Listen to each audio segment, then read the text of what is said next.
Hello guys, I'm here for another retro review. This time I'm looking at the second In Your House event, In Your House 2, subtitled The Lumberjacks.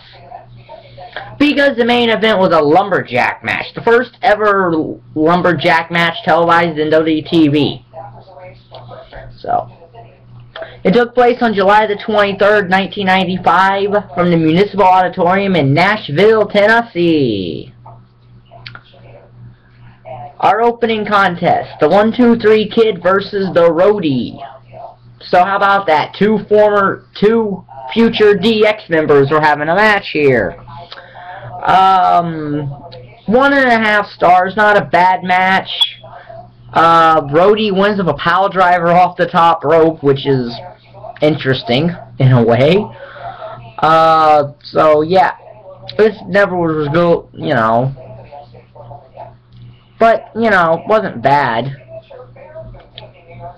So our next match is a tag match. Ramon and Savio Vega versus Men on a Mission.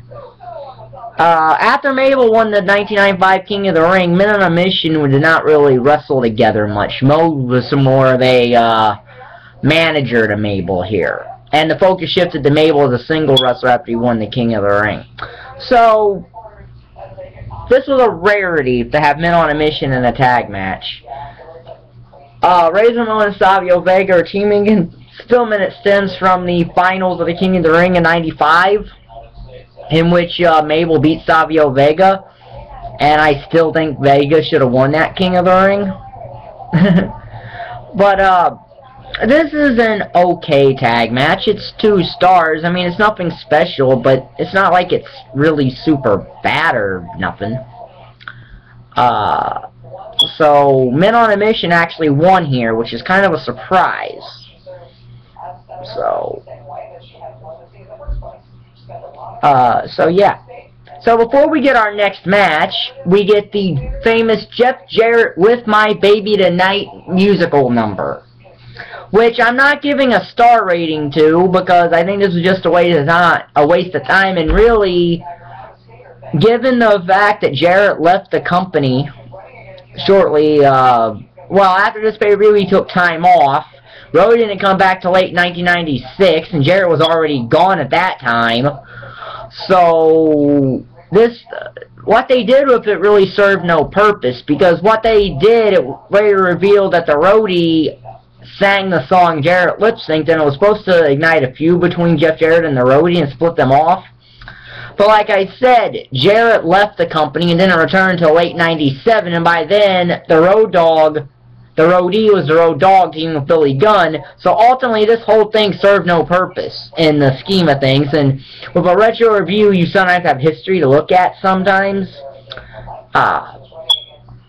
So, it's a shame that we never got that, really, because there would have been a reason to go for it, but it just didn't work out. So, anyway, our next match, Bam Bigelow versus Godwin. Okay. Okay. This is a half-a-star match. It's not a good match, and Bam Bigelow doesn't even win using one of his finishing moves. Godwin goes to the top rope, goes for a knee drop, he misses it, and Bigelow pins him. That is seriously the end of this match, and I'm like, wow, that's pathetic and weak. So it's a half-a-star match. Yeah. Not much to that. Keep in mind, like the first In Your House, was a 2-hour show, so there's not a lot of, you know, this is a 2-hour show. So, our next match, Jeff Jarrett, is the Intercontinental Championship match. One of 3 championship matches on this card, and they're all put back to back. I would have separated these somehow, but the first, so it's Jeff Jarrett defending against Shawn Michaels, and ironically this is the best match on this card. Jeff Jarrett may be a perennial mid-carder who basically kissed rear ends to become, you know, all those world champions behind WCW, and then when he just founded his own company, he pulled the Vern Gagne routine and gave himself the championship.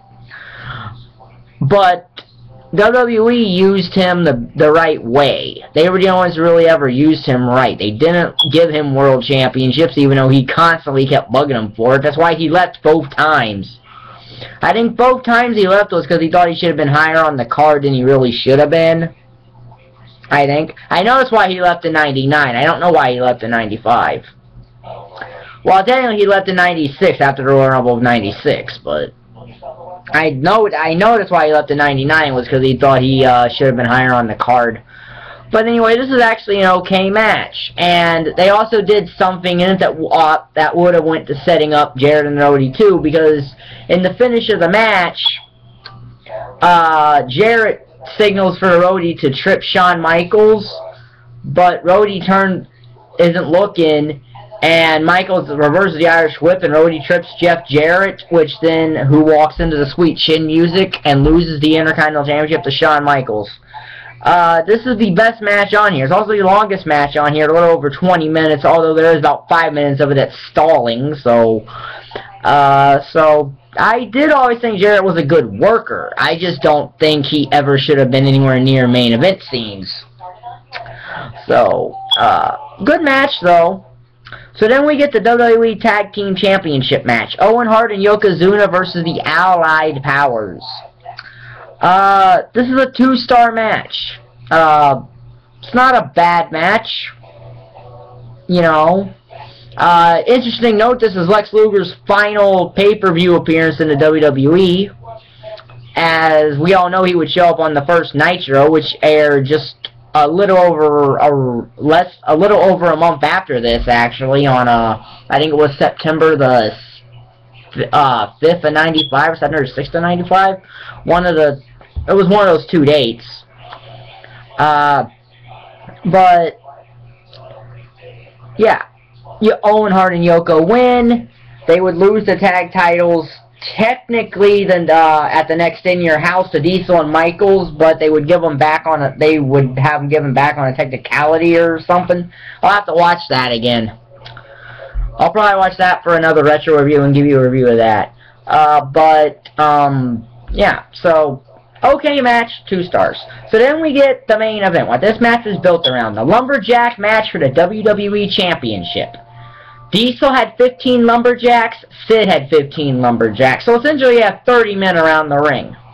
Which is essentially almost the entire WWE roster is out here for this.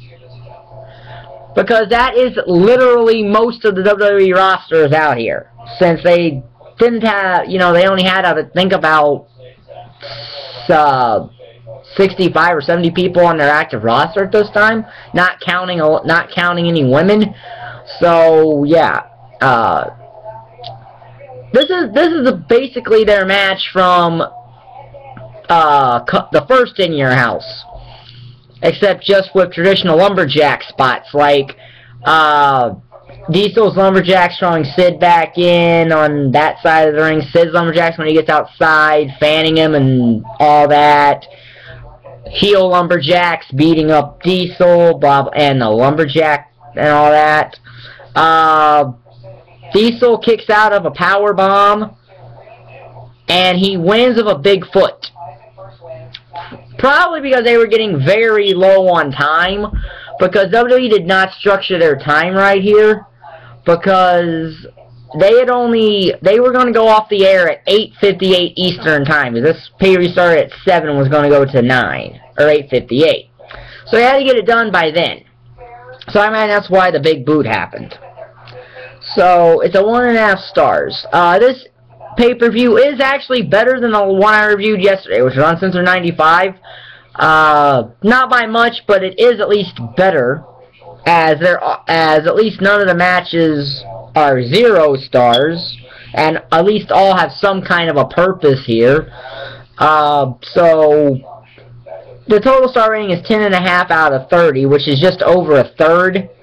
So that would be a D- show, but WWE 95 wasn't good anyway, so it's not like any show over 95 is going to get a high rating, because 95 was a bad time for pro wrestling in general, even WCW. So yeah.